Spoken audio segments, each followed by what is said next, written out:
Did you ever wonder who the first paramedics were? Would you be surprised to learn that they were a bunch of black men off of the streets from the projects of Pittsburgh?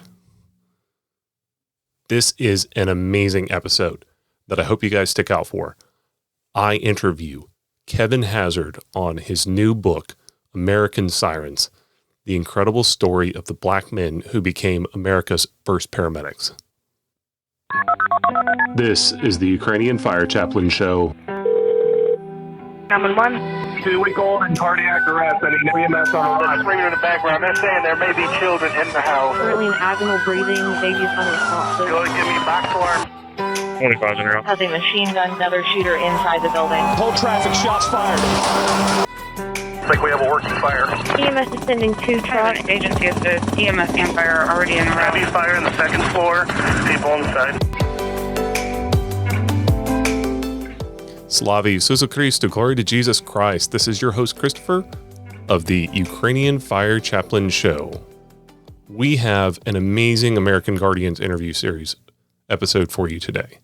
I have the opportunity to speak with Kevin Hazzard about his amazing new book, American Sirens. Check out the description. We have some links that does help support the show at no extra cost to you. Who is Kevin Hazzard? Kevin Hazzard is a former Grady Paramedic who went into EMS in the years following 9/11 and served as a EMT and eventually a paramedic for a decade on some of the meanest streets of South Atlanta, working for Grady. He wrote a book a number of years ago called 1,000 Naked Strangers, which is also in our links. That book was phenomenal. It really helped my wife understand kind of the world that we work in. And recently, when I learned that he was coming out with American Sirens, which is this awesome story of the father of CPR and these black men from Pittsburgh overcoming adversity, overcoming racism, overcoming indifference in the medical community to form Freedom House Ambulance, which for 8 years would be the first and the eventual model of modern paramedicine that the DOT would adopt and that we now use for national registry and the training of paramedics throughout the country. This is their hidden, forgotten story of the amazing men who made this development possible. So stick with me as we're going to start our interview with Kevin Hazzard right now. Kevin, thank you so much for being on the show today. I wanted to talk to you about your book, American Sirens. It is absolutely fascinating. It's one of the few books that I have ever bothered to read more than once. So would you mind telling me just a little bit about your background and how you came to become an EMS and eventually go on to write multiple books? Yeah. So, the very short version of that story is 9/11. After I got out of college, I was working at a newspaper. I was in my early 20s and, I was enjoying it, but I wasn't really loving it necessarily. And then 9/11 happened and, the world was shifting around all of us and history was being made. And I just felt like I was kind of sitting on the sidelines. I wasn't necessarily doing anything. I was just sort of observing. And I think in the wake of that, it's hard to remember now, because it was so long ago, but in the wake of that, we all, I think, felt, the sort of kinship with each other. And I just thought there's got to be some kind of way that I can, serve in some sort of way. And one night I was sent to this tunnel collapse by my editor, and writing that story required me to kind of come in contact with the people who were on this high angle rescue team. And there was something about the way that they carried themselves, something about the way they operated, the way people, reacted to them that I thought this could be what I'm looking for. So I quit my job and went to EMT school. Eventually went to paramedic school, spent a decade on an ambulance, working for Grady EMS here in Atlanta. And, it was a life-changing experience to be in your early 20s and find yourself, running these emergency calls and being, brought into people's houses in these crazy moments and, all the madness, sure. But, there's these quiet times too that, are really kind of reflective and just not the sort of thing you expect to encounter as someone in your, in your early 20s. And it was really a transformative part of my life, but it is to a degree a young person's game. It's a physical job. It's an outdoor job. Very much so. And so I got into my 30s and I was like, man, I think I'm ready to, I think I did this. I'm ready to move on. So as I got back into writing, that decade just stuck with me. And I don't know that I was consciously doing this, but when I finished, I realized that my first book, 1,000 Naked Strangers, which is the memoir of my decade on an ambulance, is really, me kind of trying to figure out what it all meant to me. And it was that book. Someone read it and said, "Hey, I read Strangers and I thought it was good, but have you ever heard of this thing called Freedom House?" And I had not. And of course, that question sort of led me down this rabbit hole that I'm only just now emerging from. Don't throw a line to a journalist. He's going to pull that thread. Yeah, exactly. I mean, you can't dangle something like that, especially, nobody had, it had not been given the full treatment. I kind of expected when I was looking into it that something that important, the early years of paramedics and how it was created and the sort of peculiar twists and turns that it took. It just seemed like a story that someone surely had written a ton on, and it wasn't the case. And so, that was just yet another thing to make me intrigued. Even the national curriculum, I remember going through EMT and then advanced EMT training.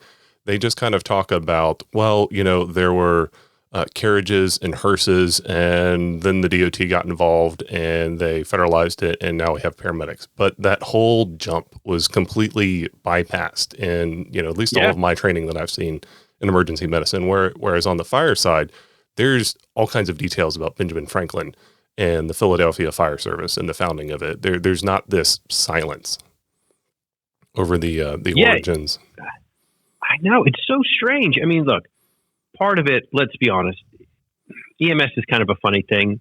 It occupies a strange thing in our minds. Maybe it's a fear of medicine. I don't know. But it doesn't get the same sort of attention that the cops do or the fire department does. But this is still, this is not ancient history. Nobody knows. I mean, who the hell was the first cop? I don't know. And I don't know that anybody knows. But this is really recent history that is important, incredibly important. So how it had been, like you mentioned hearses, right? And then all of a sudden the DOT, you have the TV show Emergency. And, and there's just a thing. But what's the bridge? And I had never stopped to ask myself what the bridge was. And clearly a lot of people hadn't. But that bridge is this story. Just hadn't been known. So tell me a little bit about the book. If you give me, a short introduction for, if I hadn't read it. I've already read it twice, but if I had not read it yet, sell me on what is so amazing about this story in particular and the characters involved. I mean, the 10-second pitch is it's the story of how in 1968, the height of the civil rights movement, 24 black men from the city of Pittsburgh became the world's first paramedics. That is really what this is about, is how did this thing happen? And of course, it's sort of the perfect storm of, you have this genius doctor, Peter Safar, you have this tireless young physician, Nancy Caroline, and then you have a couple dozen guys from this neighborhood that the world has essentially said, we don't need you and we don't value you, and who said, we don't care, we're coming, and we're just looking for opportunity. And of all places, their opportunity came in the back of an ambulance, and they took it and they made the most of it. And it is so often the case, they were not well received, and they had to fight every day for their survival. But what they created over the course of just 7 years forever changed how lives are saved throughout the world. Now, the big overtone is obviously the cultural issues with racism at the time, but some of the hidden stories that I thought was fascinating. Talk a little bit about them with the politics of the conflict between the Philadelphia police, who had been, I guess, handling the ambulance service at the time, and the conflicts between nurses and physicians who, I think you had said, none of them wanted this job.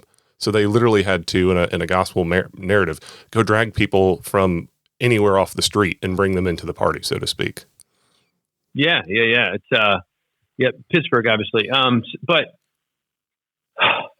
it's a funny thing how it went. I mean, for the police, it's a very specific story, which is essentially, from 1965 backwards.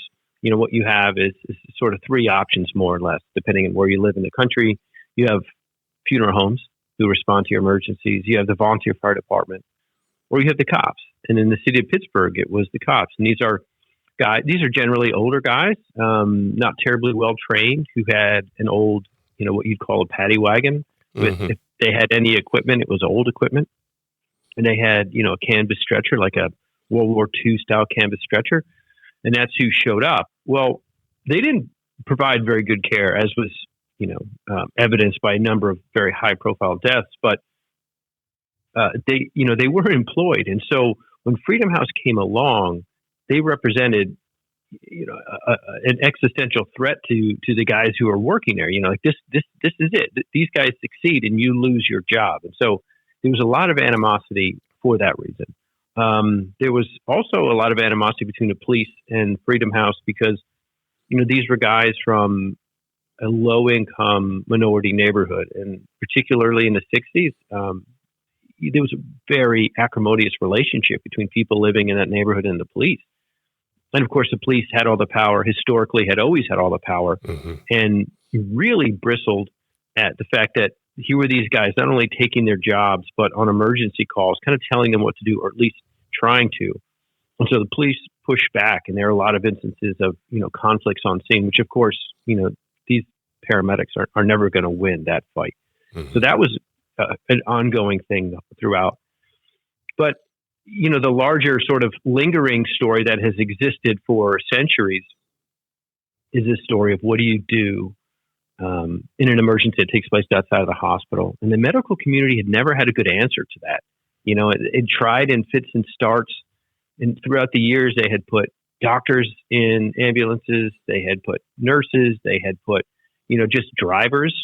And they could never really find something that worked. And part of the reason was, a lot of the medical community just didn't think medicine could be practiced out there, in the street, in somebody's home. It just was not a doctor's perception of what medicine was. And so when this came along, there's definitely this idea of like, well, wait a minute, hold on. This is where people are innovated. This is where EKGs are read. This is where drugs are given. And they did not have very much faith that this thing could be carried out, particularly not by laymen. These aren't, 4-year educated professionals. This is, this sort of paramedical wing that was brand new and they just didn't get it. Nurses did neither, nurses, it's a little bit different today, but it still exists. You bring a patient into a hospital, there's still this funny relationship between paramedics and nurses. There's this, on the one hand, there's a side-by-side relationship. It's a kind of hand in glove. But there's also a little bit of contention, who does the better job, whose job is more important, who should you listen to?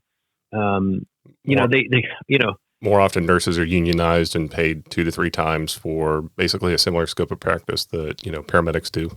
Yeah, the pay tension, the cultural tension, you're bringing us patients now, which I hate to say it, but it is a reality sometimes with, the frustration of the abuse of EMS. But what in particular do you see, because going back to your book, 1,000 Naked Strangers, when I first read that many years ago, right after it came out, one of the things that was even striking was how you had made this comment about Georgia being, an ALS state. And that has changed since you've written the book. Georgia now allows BLS 911 ambulances, and there is such a shortage of paramedics nationwide, and not only in the state, partly, at least what I've seen, I think you talked about that in your first book, of how many paramedics are switching over to nursing and other medicine and just not staying in the profession.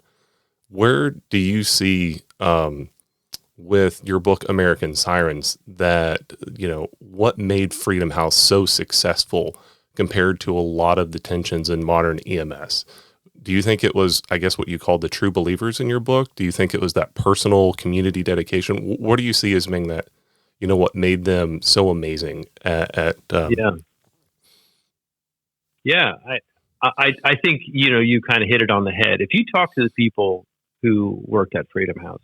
They'll tell you a couple things. And among them is, I signed on to this because I didn't know what it was. I didn't know what an ambulance was. None of us had ever heard of a paramedic. However, I recognized in this thing like a way for the world to have to hear me and value me, and I would be seen.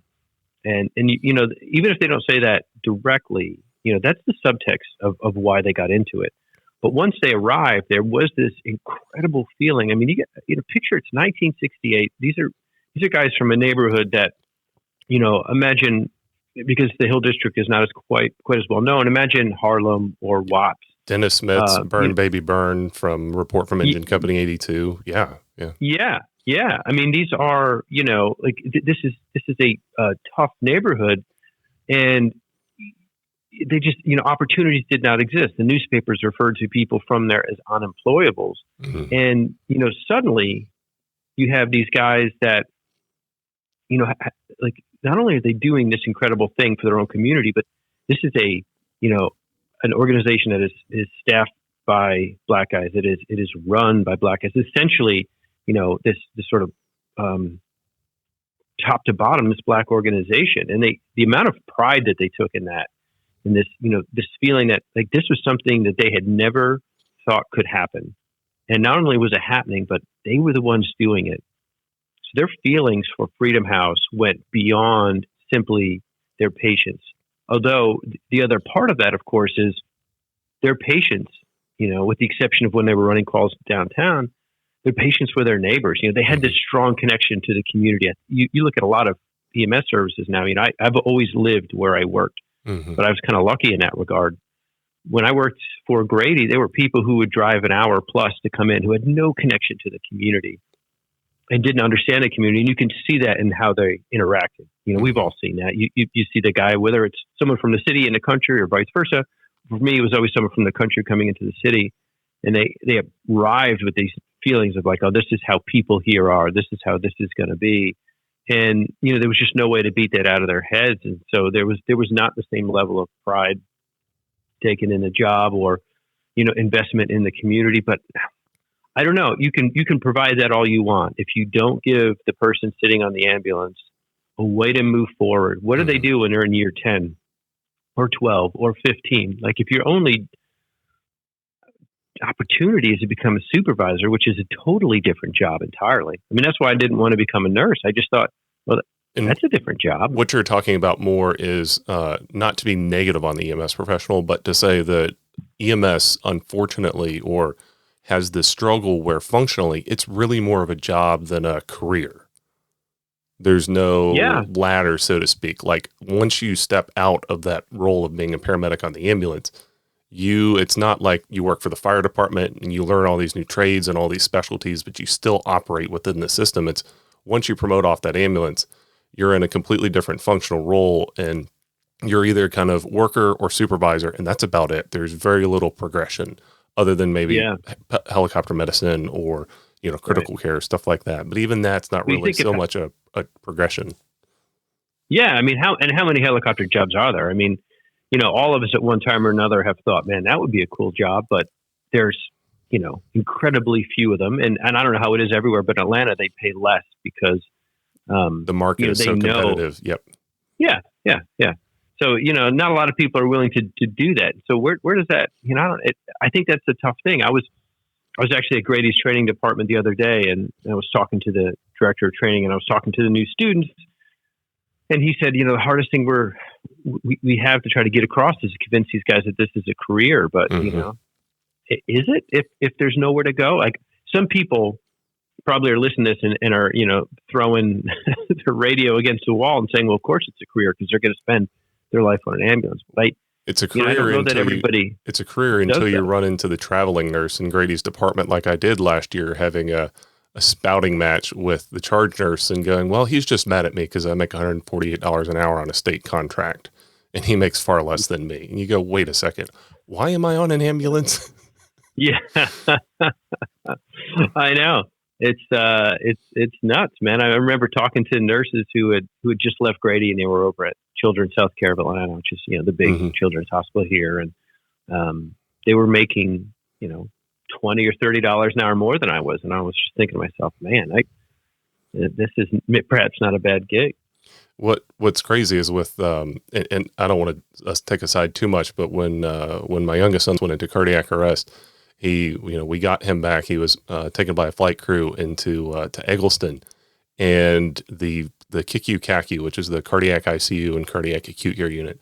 I have never met happier nurses and physicians in my entire life. And the flight crew, one of them that had been a paramedic for a neighboring department down in South Atlanta, I've never met, people that actually were that in love with not only their patients, but their profession, systematically. And being around stuff like that compared to having, worked in the ER as a chaplain or stuff like that, there's a very different culture. And I don't know if some of it's the stress and the abuse or the presumptions of patients and the cultural impact of entitlement, both, from various influences and reasons, but that definitely opened my eyes of, wow, there's a whole side of, flight medicine working with children that, wow, I could definitely stay in EMS doing something like that long term compared to, I guess, with the struggle that you eventually realized after about 10 years with Grady.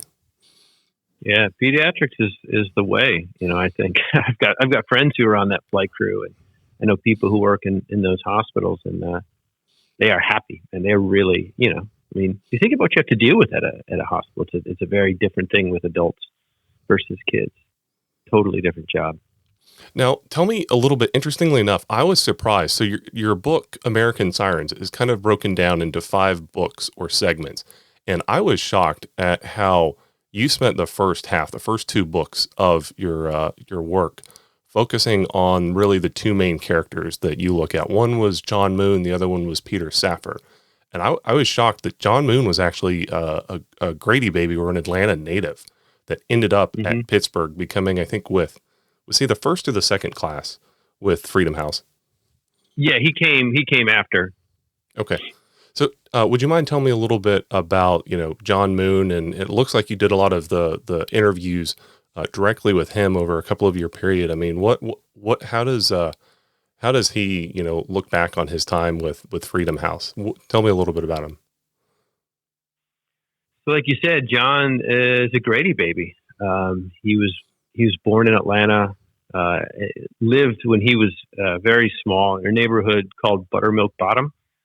Anyone who knows anything about Atlanta, it existed between Boulevard and Piedmont, kind of in the south end of Midtown, north end of downtown. And it was an all black neighborhood that through the 1950s, though it was in the middle of Atlanta, did not have electricity, did not have running water. His mother died when he was young, and he had a younger sister, and his dad, who worked 6 days a week as a handyman, couldn't take care of 2 kids and didn't like the fact that his children were just sort of, sitting unattended all the time. So he surrendered them to an orphanage. They stayed there for years, and then when John was about 12, he was adopted by family he did not know existed that lived in the Hill District, and that's how he wound up in Pittsburgh. And his journey from there is, it kind of takes twists and turns, but that was, things begin looking up for him at that point. Although it took him a minute to appreciate it. That was obviously it was huge for him, and so he grows up in Pittsburgh in the midst of the civil rights movement, and like a lot of people from that era, they start thinking to themselves, all right, well, I'm watching Freedom Riders, and I'm watching people march, and I'm seeing demonstrations, and I'm hearing Dr. King, and the world is changing. We're going to be the ones to change it. And I think he graduated from high school with the expectation that yes, my parents could not achieve, they could not advance, but things are different now, and I can. And his first couple jobs, he found out, no, you can't. He looked around at the people in charge, and he saw that there was no one there who looked like him. And so, he wasn't going to give up, but he was confused and I think frustrated because he really didn't know where to turn. He gets a job as an orderly, which, is everything you would expect it to be. I mean, yes, it is an entree into the world of healthcare. It awakens in him this sense of caring for other people, that he didn't know existed. He was not aware that that, he could be a caretaker, just like the way many of us, you get on an ambulance and you're expecting blood and guts and sirens. And then you realize, or you don't, very quickly, hey, I am genetically made up to care. And I want to help people. And he felt that, but it's an orderly. It's not really what he was doing. He was pushing stretchers around the hospital until one night, in walked two paramedics and, show him the way, basically. And, even in EMS, you made that comment about blood and guts and all the rest of this. And I think you talked about that in your first book.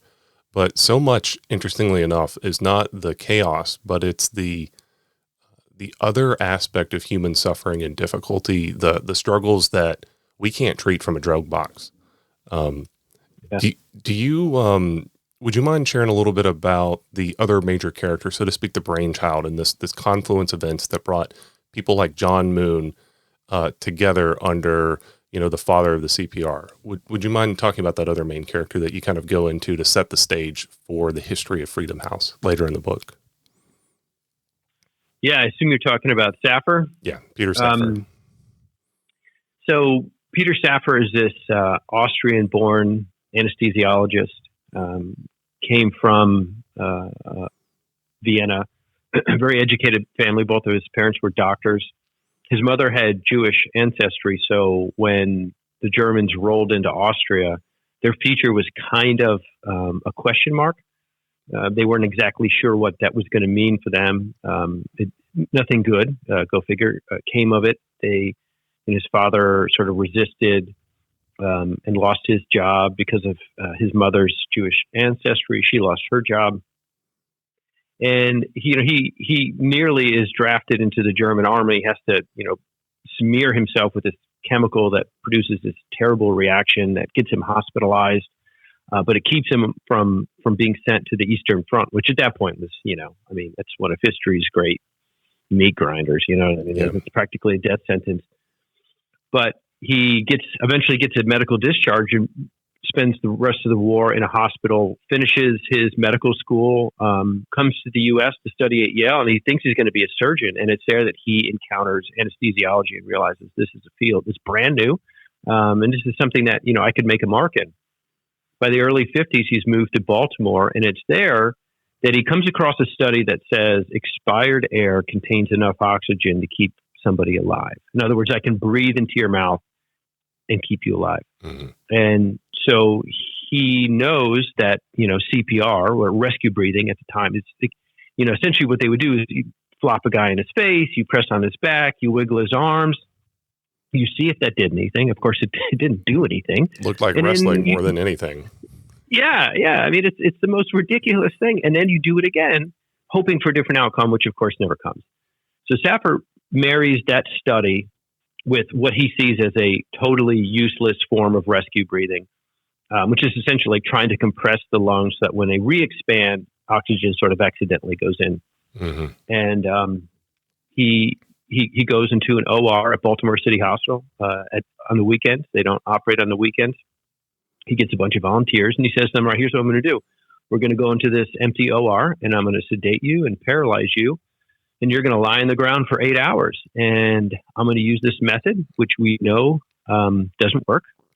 And I'm going to have you, connected to a bunch of devices to measure how much air is in your blood, how much tidal volume you're getting through this ridiculous process, which we know is useless. And when you start to die, I'm going to record that. I'm going to have it noted that this isn't working and you aren't getting enough oxygen and you're becoming hypoxic. And then when you reach dangerous levels, I'm going to usher in some people who have no idea what they're doing, some of whom are Boy Scouts who have never had any kind of medical training.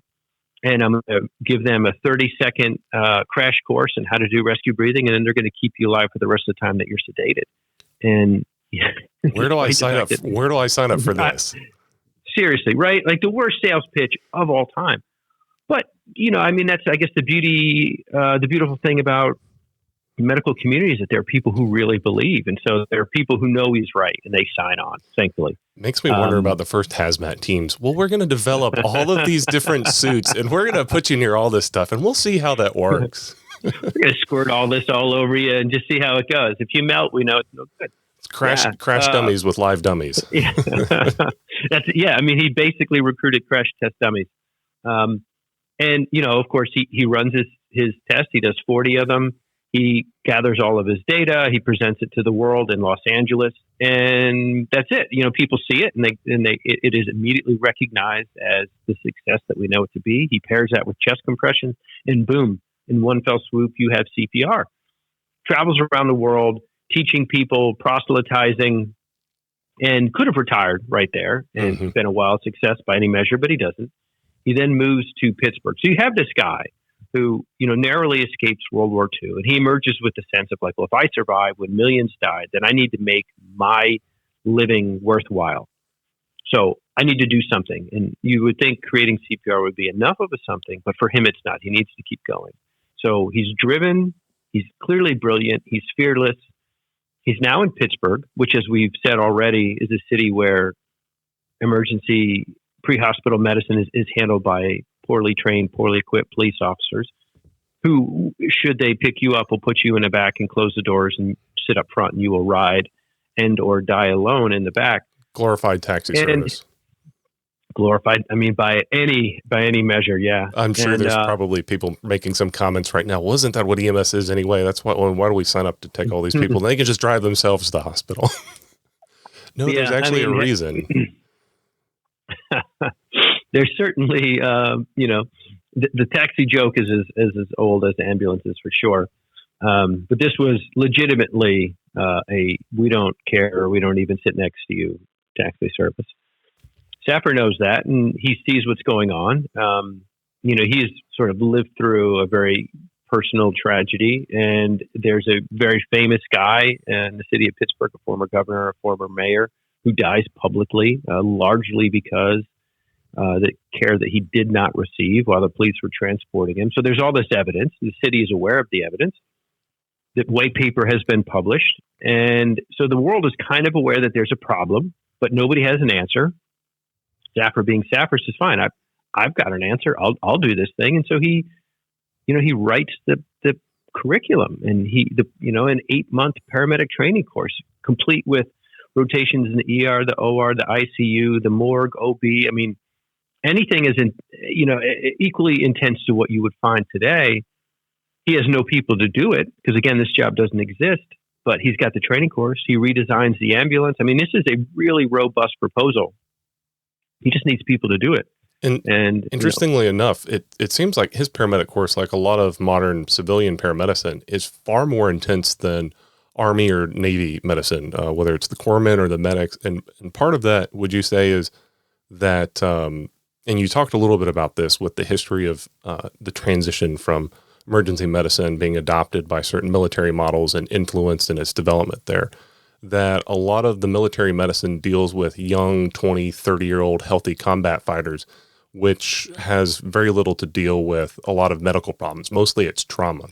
So a lot of what he's developing, what Peter's developing, is actual like physician-based training. It's not like they just took the Army or Navy medic program and made it for civilians. There's this entire aspect of medicine that they had to teach people that didn't even have the basic level of what an Army medic would have had.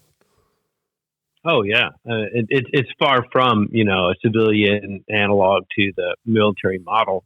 You talk to guys who do that. As you said, they'll be the first to tell you, as they've told me, and I'm sure they've probably told you, man, I can work on a healthy, insanely in shape 24-year-old whose problem is trauma. But if you give me a 58-year-old obese man with CHF, I will not know what to do. I won't be able to hit his veins. I won't know how to treat him. I won't know how to, listen to the lung sounds. It's just not what I've ever what I've ever done.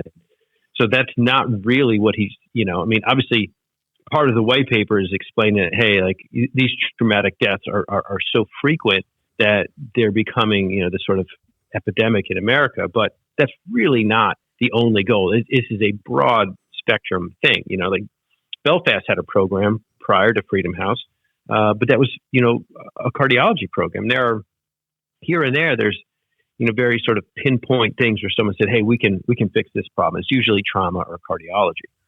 And he's the first one to say, well, what about OB? What about asthmatics? What about a diabetic? What about an overdose? What about all these other things that happen in the world? Somebody should be there to trained and equipped to deal with all those things. Yeah, which of course, preventable stuff. It's an ER physician. Yeah, and that's a toned down version of what an ER doctor does. I've always been blown away by people in the ER. The things those doctors know, like how wide their range of knowledge is. It's stunning. Mm-hmm. And that's what he wanted to do. He wanted, like, how do I take that and tailor it to a new type of professional that's going to spend 15 to 20 minutes, maybe an hour with this person, but that's going to be a critical 15 to 20 minutes. And that's what he does. He needs people, but he's got this whole plan. And then of course, the people is where Freedom House comes into this whole thing. That's how that's really where it takes this, sort of uniquely American and very intriguing hard left turn. So, I went through your 1,000 Naked Strangers and looked at your first call at what did you call it? The Misfit Circus? I forget where it was that you work. And I'm sure almost every EMT and fireman is saying, well, that's where I work. And I'm like, yeah, there's definitely some truth to that. Everybody has the same problems for the most part. But yeah, did you relate to John? Like, tell me a little bit about John Moon's first 911 call after he became a paramedic. Did you relate to that at all? Looking back in your history working for Grady? Oh, 100%. His first call is essentially him, thinking that he's about to get this huge cardiac arrest, and then he shows up, and the guy's just standing there, and he's opened up all of this sterilized equipment that now needs to be re-sterilized, and he's about to get screamed at. Back before the days of disposables. Yeah, we'll put it in the training bin back at the station.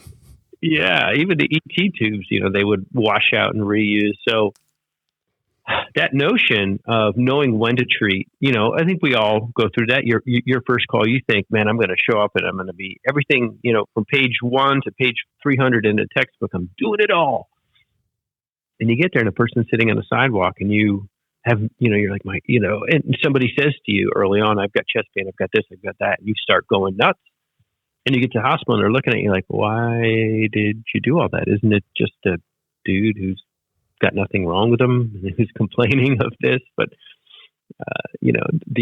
the presentation does not match the complaint.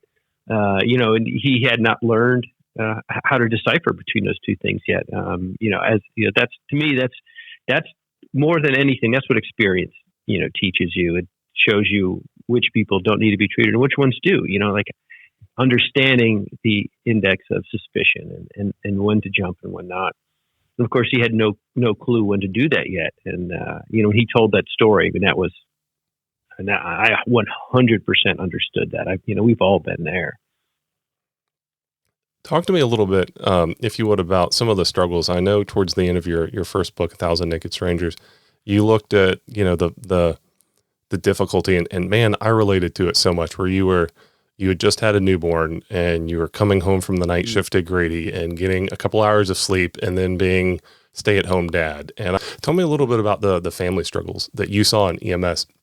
And did you get the sense that, because I don't know what Freedom House's schedule was like, did you get the sense that EMS at Freedom House had that challenge on the interpersonal relationships the way that it does for those that still work in the profession today? Yeah, I think that was, for me, one of the hardest parts of the job. It was a lot easier when, it was just my wife and I, and we had no kids, and, we could do whatever we wanted. And when I came home, I was free, that's what got me through paramedic school, is that I could just leave and, my wife could take care of the dogs and no big deal. All that changes when you have kids, and that, it's exhausting. As you said, I was working nights, so I would come home and, here was this very young child. My wife worked a normal human schedule. And, I'd get home at like 5 and he woke up probably at 7 or whatever. That baby bottle schedule, where he probably gotten up at 3 a.m. to eat, and now he'll sleep till 7. And just that feeling, that horrible, like the headache and like your body just feels, I don't know, it's like you're in a twilight zone. Even the nights that were quiet, you come home and you're like, I still just can't wind down. Yeah, because you spent the night, sitting in an ambulance. It's not like, I had a bed or something where I could really sleep. So you get home and you get maybe an hour and a half to 2 hours if you're lucky. And then you're up with a kid who's, like you can't, if you're responsible, a good person, you don't want to just like dump them in a playpen or something. So you're interacting with this child and then hoping that you get a long nap. I can remember him waking up from his nap. Sometimes, he would take a short one and I would just lay there in bed and just be like furious, because he'd nap for like maybe an hour and a half or 2 hours and just be like, I can't do this. But then you go in and you get him and then you're up again. So that was tough. It's a hard schedule to, it's exhausting. But then there's the other side of it, which is people, I think maybe my experience was slightly different, but a lot of people, once they had kids, could not work on kids. It became too emotional. I actually got better working on kids after mine was born, because then I understood them. I knew I wasn't going to break them. I had a better comprehension of what was happening. And like, I dealt with my own sick child. I knew, I just understood it better. I was more comfortable with it. Would you say you became more personally invested? Yeah, because up until that moment, kids were just a hard thing. It was a different type of drug calculation. It was a Broslow tape. Veins that we don't access very often, completely different, presentation. Yeah. 100%. Like when you're checking off your airway roll in the morning and you look at those pediatric blades, the whole time you're like, please God, don't let me have to take this thing out. It's just like, who uses this crazy little, this tiny little, one Mac? And a 3.5. Yeah. I mean, which is what they used on my son. Yeah.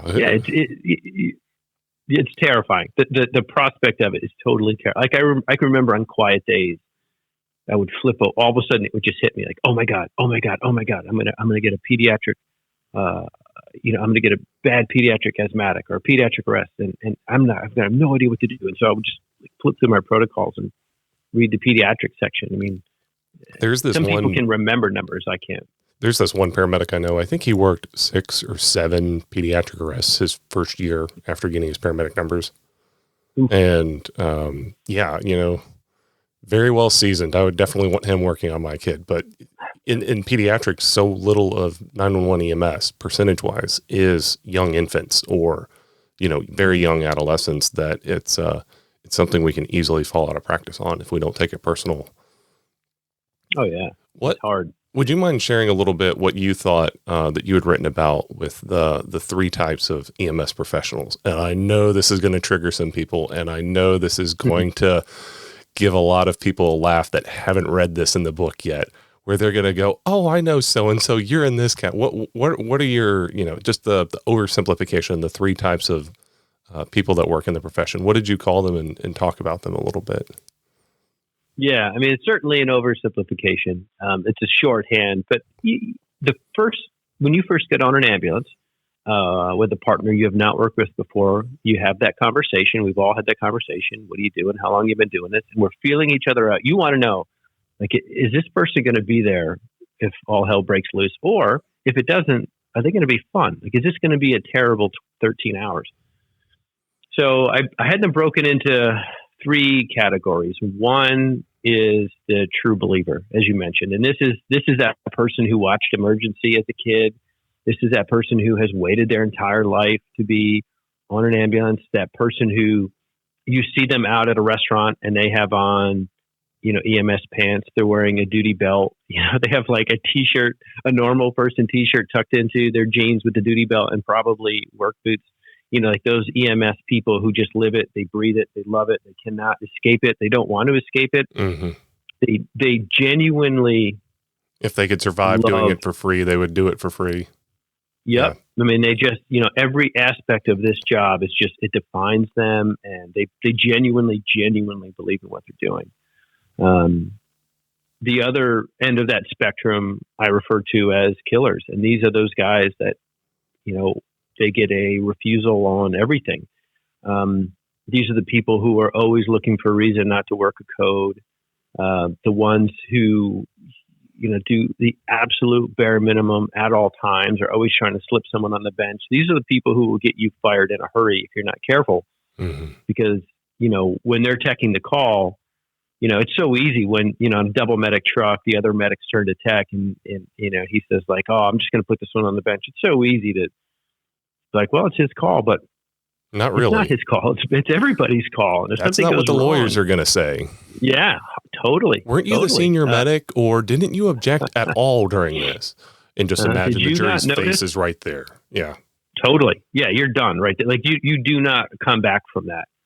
There's no way to say like, well, it was easy and he was in charge, so I just let him. He was healing, I was wheeling. That probably doesn't really get you through a jury. And, you got to be careful about those are the ones that will overlook a trauma.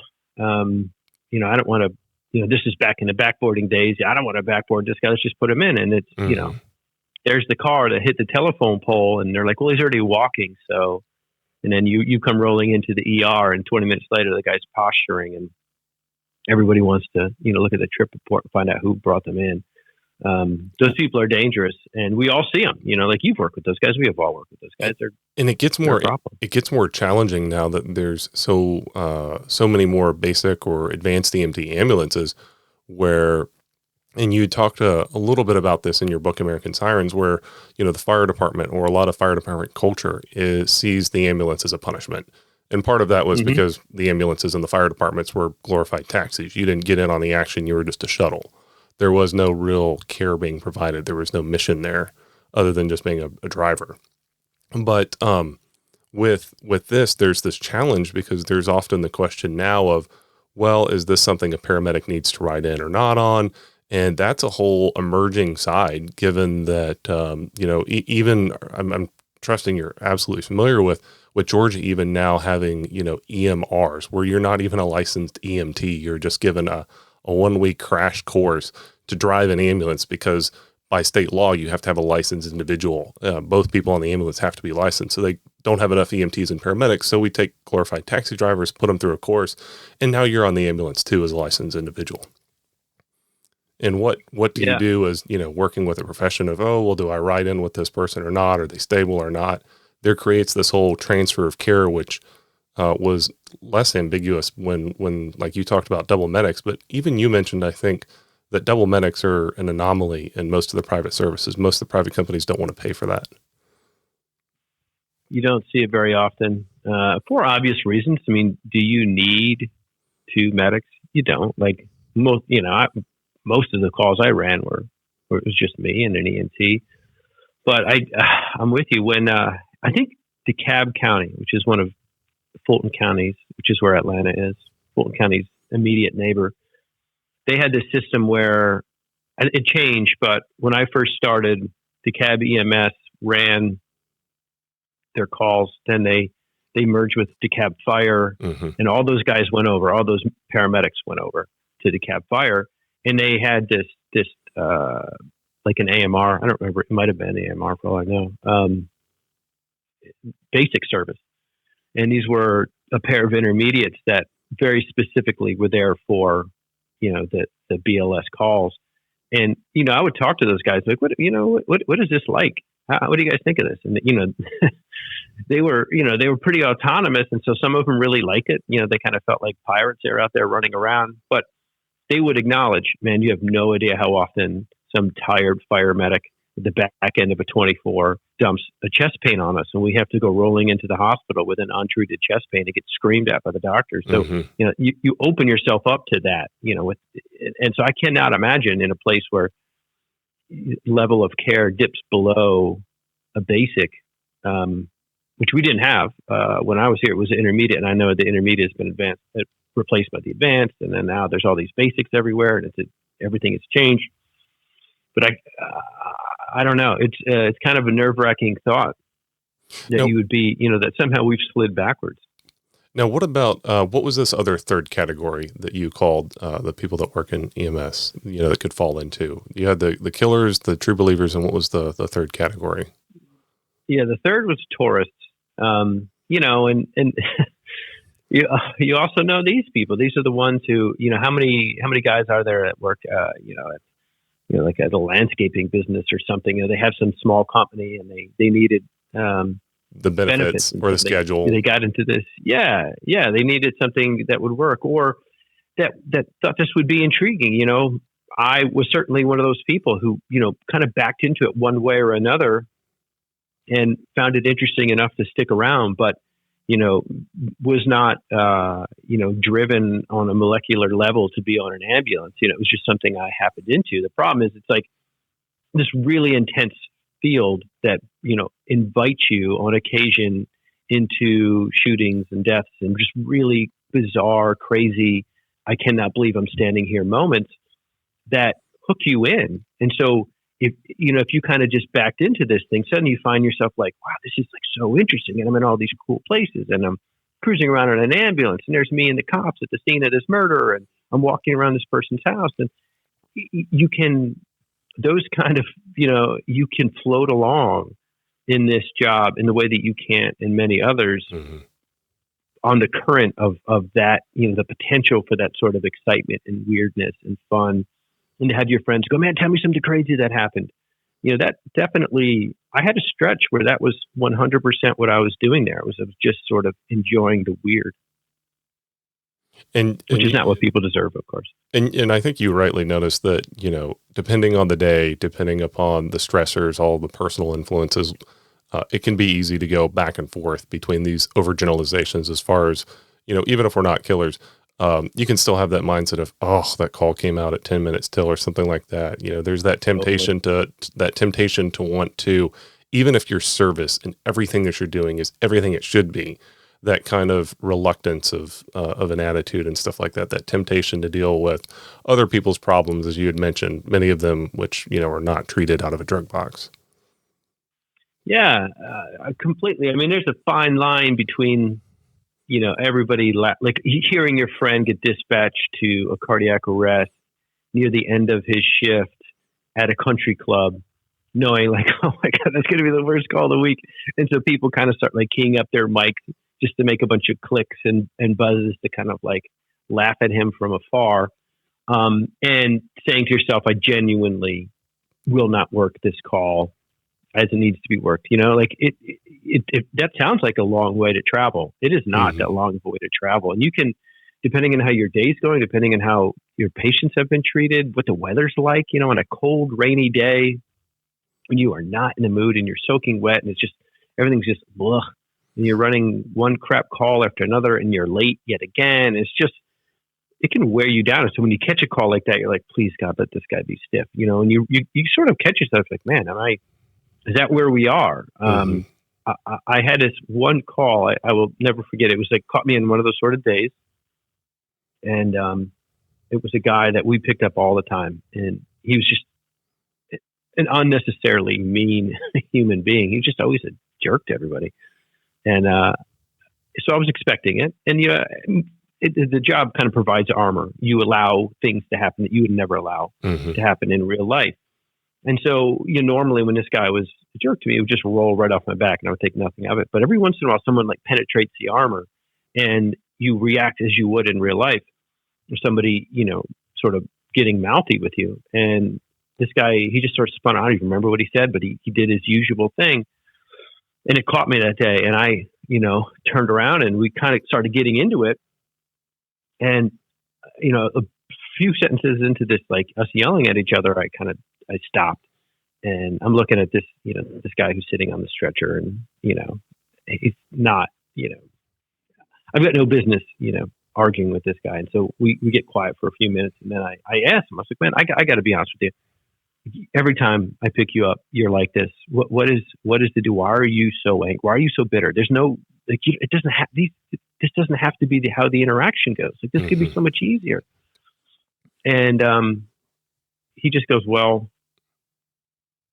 I have AIDS and I'm dying and my friends and family refuse to talk to me because of what I have. And so I'm going to die alone and I know it. And it makes me angry.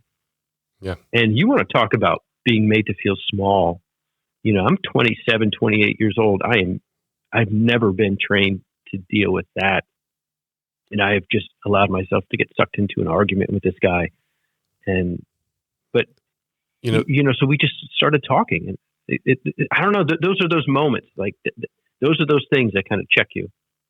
You had mentioned that in your work where you talked about there was almost no human formation, no bedside manner, no interpersonal skills, no cultural development. Either you had that coming into the service, or you learned it by trial and fire, or you just didn't have it. And even surprisingly enough, nurses and physicians at the hospitals, they get a little bit of that with the hospital culture that they're in compared to being on an island, so to speak, on an ambulance. But that is very absent, surprisingly, from most medical curriculum all the way up to physicians. It is, which is funny because the vast majority of what you do is deal with people who are not in extremis. So whether that's a patient who's not at the moment dying or a family member, and these are all, these can be very freighted conversations, and nobody really tells you how to deal with it. Like there's not a great, and I do think that's a big part of the burnout is these sort of interactions. It's a different kind of thing. If it was just the medicine, I don't think you'd have anyone burn out. You would just have happy, busy, tired, maybe. You'd have liabilities that would be fired and or trained or re-educated or re-inspired, and then you'd have everybody else that worked at the job. But the interpersonal side is certainly one of the most undescribed aspects. I wish somebody had given me a heads up on at least before getting into this field. Real quickly before we get kind of towards the end to wrap this up, tell me a little bit about how this project all came to be. Because I know it looked like you had been working on this about 2 or 3 years, shelved it. Tell me how American Sirens, came to be in its final form, because it is one of the most inspiring reads. It does not read like a biography. It does not read. It is very well engaging. And tell me kind of how you happened upon or landed on this final layout that makes it such a great work. Oh man, I appreciate that very much. That was goal number one. This is a story that has been essentially begging to be told since before I was born. So job number one was to make sure that when somebody closed it, they were at the last page. So it had to be engaging. And I love nonfiction. I love history. I am so fascinated by 20th century history that that's kind of like where my interests lie anyway. But I'm not a dry history person. I like stories and I like people and I like motivation. Like what makes someone do that? I mean, that's what fascinates me. But yeah, so it was an article first. And then it was a podcast. And at that point, I'd spent a lot of time interviewing people, spent a bunch of time researching, writing, recording. And I kind of thought I was done. I had been around the loop with this story a good bit, and I wasn't sure what more I could provide. The magazine piece was pretty long. And I thought, well, I don't know, how much more is there? And then with all the George Floyd, Black Lives Matter, everything that was going on in the spring of 2020, my agent reached out to me and was like, look, I know that you feel done with this, but you're sitting on this incredibly important piece of history that deserves to be told in its entirety. And, I knew that there was more to certain aspects of the story. As it turned out, I uncovered, uncovered's the wrong word. I was able to come into contact with people who I'd not yet talked to, and their stories really enriched and, filled out the larger narrative. But when she said that to me, I said, fine, I'll do it. And so I wrote a proposal for the book, which we sold fairly quickly. And then it was a matter of getting into the research and figuring out what else was there. And also, like, what in my research had I not yet really tapped into? And there were a number of questions I had. I had questions about Nancy Caroline, and there were sort of holes in her timeline. And I knew that there was this sort of tragedy out there that I had not yet got to the bottom of. And so I researched that. And holding on to all these pieces, I wasn't exactly sure how it should look, because I think the magazine article essentially takes place in 1975 and kind of, goes back and forth to tell these stories. But, I thought this one deserved maybe a bit more of a chronological telling, because there were going to be people jumping in. There were new people that were constantly being added to the story. We'd start with John, which he just felt like, because of his trajectory of having been born in this really rough neighborhood, living in an orphanage, kind of being sucker punched by fate, but then being rescued by EMS, and what that did to his life. He felt like a very good embodiment of the spirit of Freedom House. And then, it was just a question of like, well, how do I bring these people in? And I just tried to do it organically. I just like, at what point does Peter Safar need to come in? When do we need to know who he is? And it was, after the history of EMS, we, in order to find out why we had a problem in 65, you kind of needed to know what happened before. And he's the answer. You see what has been going on through history. How is it going to be different? He's the reason it's going to be different. And then, slowly just continuing to unfold this idea of like, it's beginning to build momentum, and it's starting to draw attention, which of course brings in people from the Hill. But in order to do that, you kind of have to know a bit of who the Hill is, or what the Hill is, where the Hill is, and understand what they needed and why this thing that nobody had ever bid on before. No one had ever taken the bait on EMS. Why did these guys do it? Well, this is why. This is where they were coming from, and this is what they wanted to prove to the world. And then, it's success, and just now now they're in, and you see that it's good and that this thing is viable. But there's pushback, and so there's skepticism, and there's racism, and there are just these factors that begin to complicate the journey. And but it just keeps going and twisting and turning. And so once I had everything laid out before me, how the story should unfold became very clear. And it really was the people who nudged it in different directions along the way, which I think is the reason it reads the way it does, because the narrative is driven by these people. There's a TV writer, David Milch. He's the guy who wrote Deadwood. And he said plot is the character's emotional reaction to what's going on. Mm-hmm. And that's really it. It's like something happens to you, and how you react to that thing is the plot of your particular story. And so I just placed all of the forward momentum into the character's hands, and it just allowed them to sort of push it at various points. I think and you talked about the major theme, so to speak, of racism. But what I also found was fascinating, and especially with you kind of reopening this with the stuff that went on in 2020 with George Floyd and a lot of the protests that have gone on since then, is the reminder of how complicated socially it is to look at causes. One of the things I was shocked in your work to learn was how indifferent even back then, the Philadelphia officials were. And there's the question: was that racism? Was that just narcissism? Was that just the status quo of bureaucracy? And that's nothing particularly American or particularly white. That is a struggle that we all face with. Of, well, this is how it's always been. Don't rock the boat.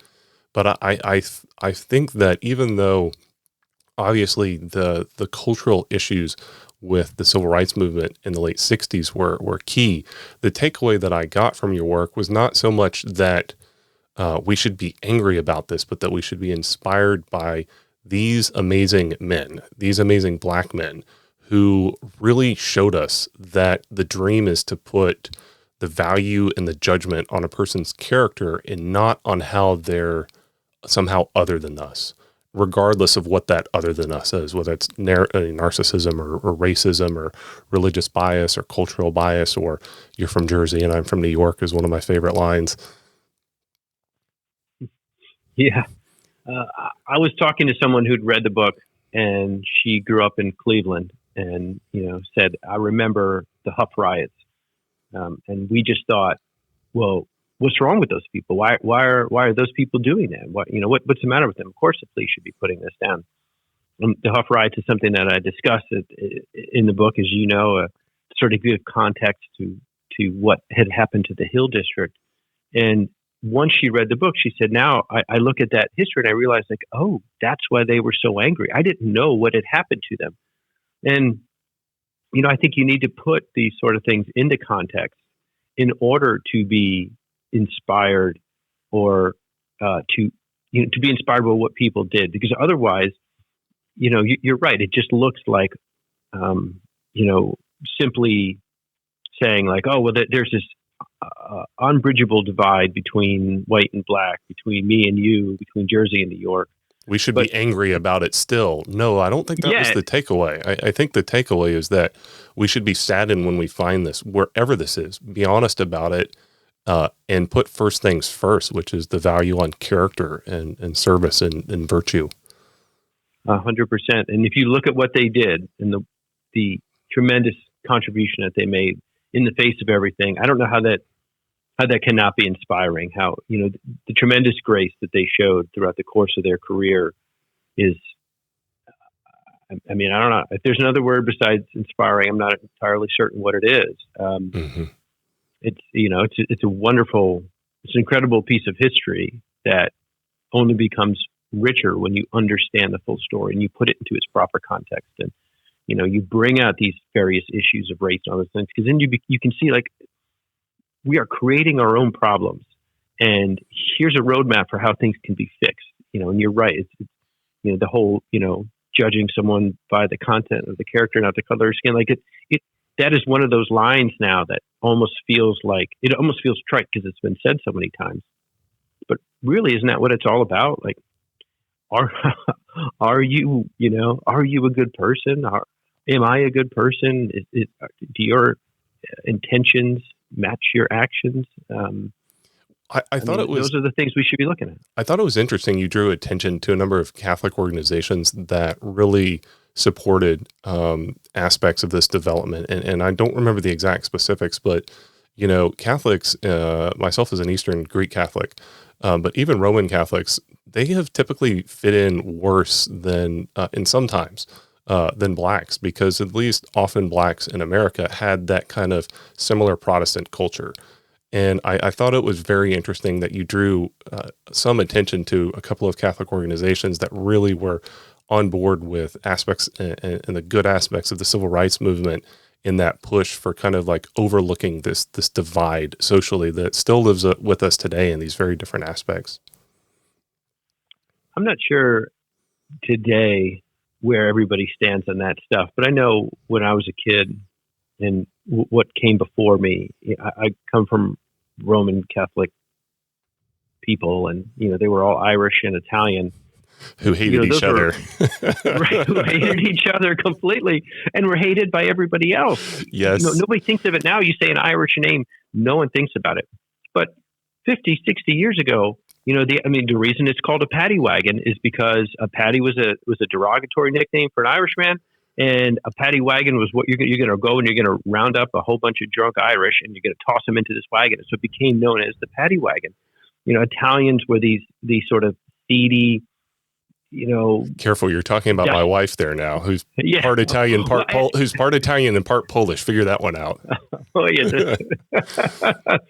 But yeah, they were these kind of seedy people who, had tons of children and were always stealing things, and so all of the slurs from Rescue Me, the sensitivity training session. Yes. Yeah, exactly. That whole scene, and that was, there was a time, and again, I don't know where everything stands right now. Some religious organizations seem to have lost their way, but there was a time when Catholics, particularly Irish and Italians, were very close to that history and understood it, and we're trying to bridge that divide because they got it. Well, Kevin, thank you so much. This has been awesome having you on the show to be able to share a little bit about your new book, American Sirens, that's just come out. Would you mind telling me where other people could go that wanted to find you? Do you have a website, way to reach out to you, or where they can get your new book? The book is anywhere. You can get it at bookstores, Amazon, wherever you go to get books. I do have a website, kevinhazzard.com, though in 2022, that feels so incredibly quaint. I am on Twitter and Instagram. I can be found on either of those places. and people do reach out quite a bit. And I'm, I try to be as interactive as possible because, writing is an incredibly solitary pursuit, and it is nothing but self-doubt from start to finish. So when somebody reaches out to say, hey man, I liked it, it means more than anybody could ever imagine. So I'm always happy to engage.